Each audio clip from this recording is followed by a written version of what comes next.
ഇക്കഴിഞ്ഞ നിയമസഭാ തെരഞ്ഞെടുപ്പിൽ അപ്രതീക്ഷിതമായ പരാജയമാണ് LDFിന് ഉണ്ടായിട്ടുള്ളത്. അത് നന്നായി. ഈ പരാജയത്തെ സംബന്ധിച്ച് താത്വികമായ ഒരു അവലോകനമാണ് ഞാൻ ഉദ്ദേശിക്കുന്നത്. പ്രാഥമികമായ ഒരു പരിശോധന മാത്രമാണ് ഇന്നത്തെ സെക്രട്ടേറിയറ്റ് ഇപ്പോൾ തീർന്നിട്ടില്ല. ഇന്നത്തെ സെക്രട്ടേറിയറ്റ് നടത്തിക്കൊണ്ടിരിക്കുന്നത്. മനസ്സിലായില്ല.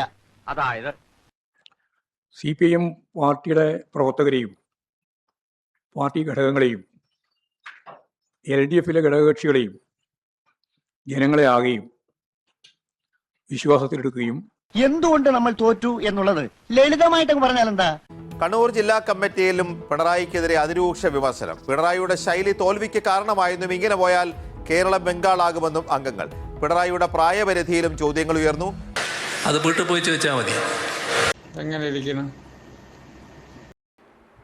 ഭരണവിരുദ്ധ വികാരം എന്നതിനേക്കാൾ ഉപരിയായി പിണറായി വിരുദ്ധ വികാരം എന്ന് പറയുന്നതായിരിക്കും ശരി. ഇപ്പൊ മനസ്സിലായോ? നമ്മുടെ പാർട്ടിയെ നമ്മൾ തന്നെ വിമർശിക്കരുത്. അതും ഇന്നത്തെ ചുറ്റുപാട്. ഇടതുപക്ഷ ജനാധിപത്യ മുന്നണി